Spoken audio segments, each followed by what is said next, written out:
ভাইয়া কিছু বলেন, চুপচাপ করে থাকলে তো আমাদের চিন্তা আরো বাড়তেছে। হ্যাঁ তালতু ভাই, মাঝে মধ্যে চুপ থাকতে হয়। চুপ থাকি পর্যবেক্ষণ করতে হয় পরিস্থিতি। তারপর এটার অ্যাকশনে যাইতে হয়। তা আমার সেটা মনে হচ্ছে যে আর কি এই রিনা খান ওই যে ফিল্মের মধ্যে যাচ্ছে ষড়যন্ত্র জাল আঁকে, হচ্ছে একটা জাল আঁকতেছে পরিবারের মধ্যে। এই যে আর বই কথাবার্তা বন্ধ হয়ে গেছে বই, প্রভাব রয়েছে এই সুযোগে সেটা কি করলো, অফিস দখল করার ফাইদারা করলো। যখন দেখলো অফিস দখল করতে পারে না, থাকে ঝাঁটা দিয়ে বিদায় করা হয়েছে। এখন রিনা খান আরেকটা ষড়যন্ত্র জাল পাততেছে আর কি। সেটা কি, এই যে আমার বোন চুপচাপ বাসায় বসে আছে, তাকে আরেকটা মামলায় ফাঁসিয়ে যেন আমার বোন সেখান থেকে পালিয়ে যায়, তারপর বাড়িও দখল করবে আর কি। কিন্তু আমি চঞ্চল ভৌতিক ছপা ইটা কার্যকর তো দিব না। আমার হতায় সব জায়গায় বালি ওরে, এখানে এখানে উড়বে যে।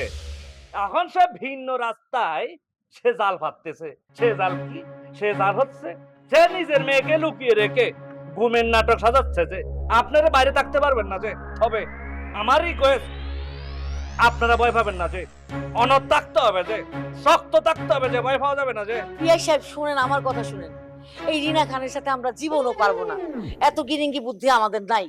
আমি একটা কাজ করি, এই বিপদে আমার মেয়ের নিয়ে আমি গ্রামে চলে যাই, এসব ঝামেলা টামেলার মধ্যে। আর আপনি কি বলতেছেন যে এই অল্প বিপদে হাত পা ছেড়ে চলবে?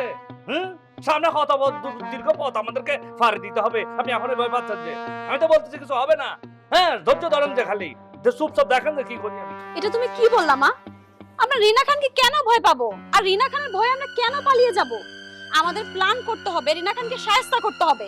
রিনা খানকে যদি শায়েস্তা না করি তাহলে আরো বার বাড়বে। এই তো দেখছেন যে, আমি মনে করেছিলাম যেহেতু আপনার কন্যা, তার মাথায় এত বুদ্ধি, আপনার মাথায় আছে তো কম বুদ্ধি। এটা মিরাকল ব্যবহার ঘটে গেছে আর কি। শোনেন, আপনার একটা কথা বলি, যখন কোনো পরিস্থিতি তৈরি হয় সে পরিস্থিতিকে ওভারটেক করার জন্য, আড়াল করার জন্য ষড়যন্ত্রকারীরা আরেকটা নতুন পরিস্থিতি তৈরি করে। যেমন কিছুদিন আগে এটা রাসেল ভাই সাহেব, মানে রাসেল ভাই ভাইয়ের আর কি, রাসেল ভাই ভাইয়ের নাম শুনছেন না? ফেসবুকের মনে করেন যে একদম মানে ছড়াই ছিটাই গেছে। মাঝে মধ্যে মনে করেন যে আমি নিজেও ঘুমের মধ্যে স্বপ্ন দেখে লাফ মারি উঠি, বালিশ টালি চেক করে দেখি কোন সিপেদি রাসেল ভাই ভাইয়ের আছে, নিজে কোথাও নাই। মাঝে মধ্যে নিজের জোতার লোক নিজের ফালাগো মা ভয় পেয়ে উঠিছে। কথা উদাহরণ দিচ্ছি আর কি। কিন্তু কোন রাসেল ভাইয়ের খাবার খামর দিয়ে মানুষ মরছে কোনো খবর পেয়েছে? পান নাইছে। এখন যেটা করতেছে রিনা খান, সব ওই রাসেল ভাইয়ের মতো নাটক। ধৈর্য ধরেন, পর্যবেক্ষণ করেন, কিচ্ছু হবে না। আচ্ছা, আপনি একটা কথা জিজ্ঞেস করতে চাচ্ছি যে, আপনার ভাই কোথায় হয়েছিল, ঘরে না হসপিটালে?